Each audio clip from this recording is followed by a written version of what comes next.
Did you watch the State of the Union address last night? We do not blame you if you took a pass on that. Tuning in was a grim task. 80-year-old Joe Biden shuffling stiff-legged and bewildered to the podium, a husk held together by Botox and enough amphetamines from the White House doctor to read the slogans written for him by unelected Obama acolytes who actually run the government. This is our president, ladies and gentlemen. It's always pretty hard to believe when you see it. The whole scene is so awful, so degrading to our once proud country, it cannot end soon enough. But the moment was, we will confess, at times pretty amusing. At one point, the eminent TV doctor, Dr. Jill, who really ought to have her own show on Bravo dispensing sassy and empowering medical advice, walked over to Kamala Harris's husband, Doug Emhoff, and kissed him deeply, square in the mouth, without a mask, something that never, ever happens at his house. What was that about? There was an unmistakable 1970s suburban Connecticut Tea Party vibe to it. Kind of a John Cheever story, old school stuff, except they let bystanders film the whole thing. So clearly these people are exhibitionists too, not tea. There's a lot going on behind the scenes in the Biden administration, a lot of which we don't want to know more about. But where do these people find the time for hijinks? Dr. Jill, for example, is extremely, extremely busy, way busier than you are. According to her husband, Dr. Jill is working day and night to drag this country out of its medieval ignorance. And that's not an easy task. Watch. Jill, my wife, who teaches full-time, has an expression. I hope I get it right, kid. Any nation that out-educates us is going to out-compete us. Wait a second. Dr. Jill is teaching, quote, full-time?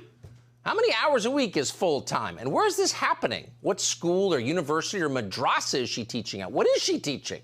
Can we sign up for her class? How come we didn't know any of this until last night? Any nation that out-educates us is going to out-compete us, says Dr. Jill, and that's a fair point. Today is the first day of the rest of your life. Bravo, Dr. Jill, bravo! The question is, how shall we as a nation respond to Dr. Jill's clarion call for action? Obviously, you need to shut down the schools for an entire year because unionized teachers feel like longer vacations, and then get rid of all standardized tests because racism. That's the solution. It turns out that Dr. Jill, who, like an awful lot of community college geniuses from Delaware who've received advanced degrees in, quote, education, she has an awful lot of good ideas. We ought to listen to her more. Unfortunately, we don't often get the chance because she's always teaching. Seriously? So that really was the highlight of the evening, Dr. Jill making out with the vice president's husband, and then Joe Biden bragging about a job she doesn't actually have. Pretty hard not to find that funny. And then there was Biden himself. Now, the president's mental condition is either scary and depressing, deeply alarming, or absolutely hilarious, depending upon your mood. Last night, for lack of other entertainment options, we decided to find it funny.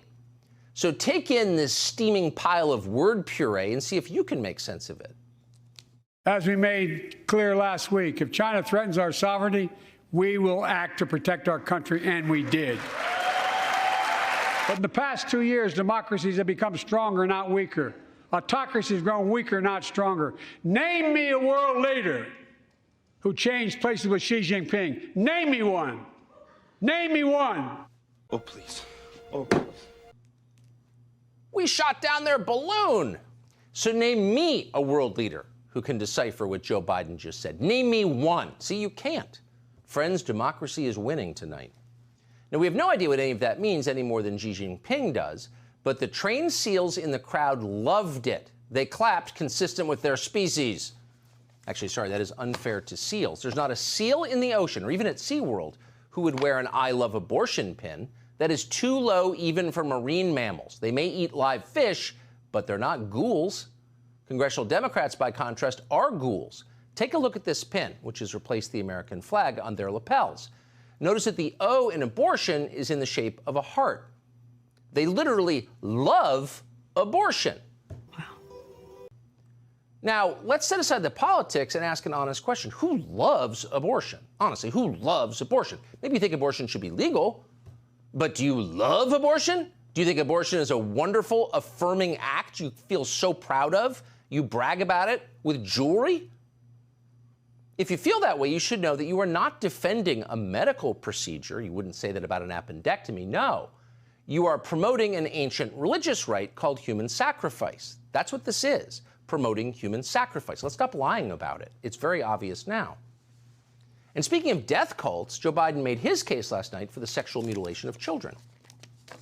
It's also passed the Bipartisan Equality Act to ensure LGBTQ Americans, especially transgender young people, can live with safety and dignity.